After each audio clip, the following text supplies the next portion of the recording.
अस्सलामुअलैकुम वरहमतुल्लाहि वबरकातुहू।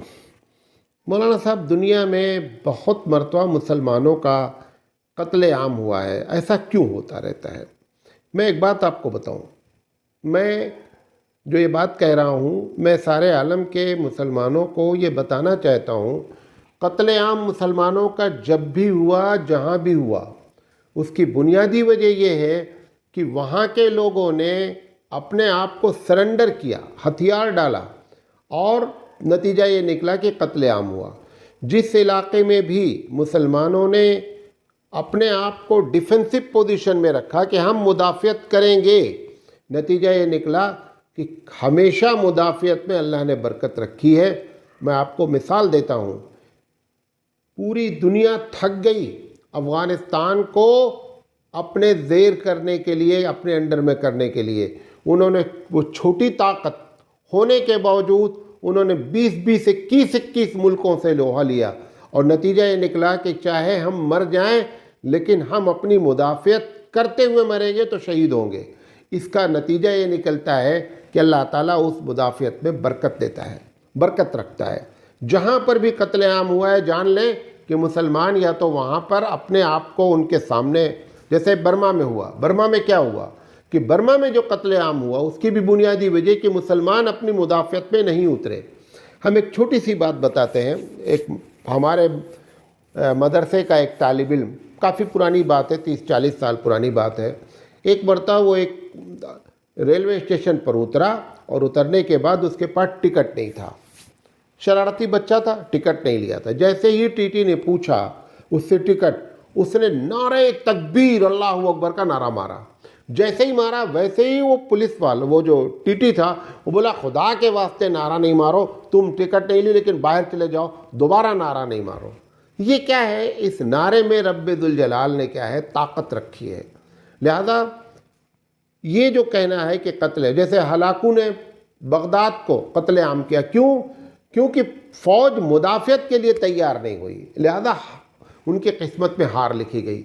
इसी तरीके से जब वही हलाकू के ख़िलाफ़ मुसलमानों का 6-7 हज़ार का दस्ता खड़ा हो गया, नतीजा यह निकला कि हलाकू जो है वो हिम्मत हार गया और हलाकू और उसके बाद पूरी की पूरी कौम जो है उनकी आखिरकार बगदाद दोबारा फ़तेह किया मुसलमानों ने और दोबारा जो है खिलाफत कायम हुई।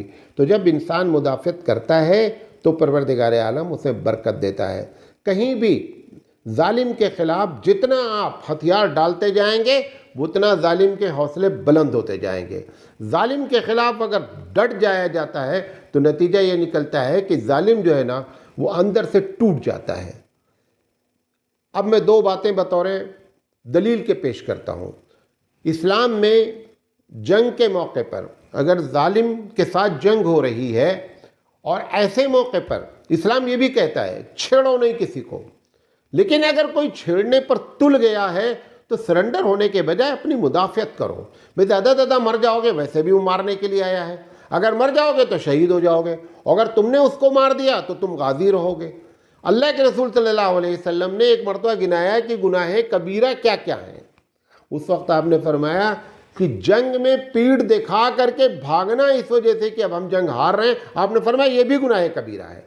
हाँ, इस वजह से पलटना कि हम अपनी ताकत इकट्ठा करके फिर हमला करेंगे कि ये अलग बात है, लेकिन हार करके कि अब हम हार रहे हैं लिहाजा पलट जाएं, अल्लाह के रसूल ने फरमाया कि गुनाह कबीरा है। लिहाजा ये पहली हदीस जिससे मालूम होता है कि आदमी को अपनी हर हाल में मुदाफ़ियत करनी चाहिए, हथियार नहीं डालना चाहिए इस तरीके से जालिम के सामने। दूसरी दलील दे रहा हूँ, अल्लाह के रसूल सल्लल्लाहु अलैहि वसल्लम से पूछा गया कि अगर कुछ लोग हमारी इज्जत पर, हमारे माल पर हमला करें तो हम जान रहे हैं कि ताकत में ज़्यादा हैं, तो हम हथियार डाल दें उनके सामने, सरेंडर हो जाएं, या हम अपनी मुदाफ़ियत करें? अल्लाह के रसूल सल्लल्लाहु अलैहि वसल्लम ने फरमाया कि इज़्ज़त और जान की हिफाजत करने के लिए आप डिफेंसिव पोजीशन में आवें, आप अपनी मतलब उनके साथ जो है मुज़ाहमत करें। उन्होंने साहबी ने पूछा, अल्लाह के रसूल अगर हम मर गए, आपने फरमाया आप शहीद हैं, और उन्होंने कहा कि अगर हम मार दें, कहा वो जहन्नमी है जिसको आपने मारा। लिहाजा ये याद रखें, कहीं भी तारीख़ में 1450 साल की तारीख़ में कहीं भी कत्लेआम नहीं होता अगर 4, 6, 10 लोग भी मोहल्ले में खड़े हो जाते हैं तो जालिम जो है वो दुम दबा करके भाग जाता है। मार वहाँ पड़ती है जहाँ पर हम समझते हैं कि हम मुज़ाहमत नहीं कर सकते, डिफेंस नहीं कर सकते, लिहाजा नतीजा निकला कि जालिम के हौसले बुलंद होते हैं और वो फिर कत्लेआम करता है। तो ये फ़िलिस्तीन की भी आप देखें, 1967 से वो मुदाफ़ियत कर रहे हैं, बाद में इंतिफादा की शक्ल अख्ती, इंतिफादा के माने भी मुदाफ़ियत ही के तकरीबन है, इंतिफादा अपनी मुदाफ़ियत कर रहे हैं। नतीजा निकला कि आज तक इतनी बड़ी ताकत होने के बावजूद भी उनकी हिम्मत नहीं हुई है कि किसी मोहल्ले में घुस करके कत्लेआम कर दें। हालांकि आप देखें वो टैंकर ले करके आते हैं और ये जो है वो गुलेल और पत्थर से उनका मुकाबला करने के लिए तैयार रहते हैं, लिहाजा उनकी हिम्मत नहीं होती है। लिहाजा ये याद रखें कि ऐसे कत्लेआम नहीं होता है। कत्लेआम जब भी होता है तब उसकी वजह बुनियादी तौर पर यह होती है कि जालिम के ख़िलाफ़ आदमी जो है ना वो सरेंडर होने की नीयत करता है तो जालिम के हौसले बुलंद हो जाते हैं।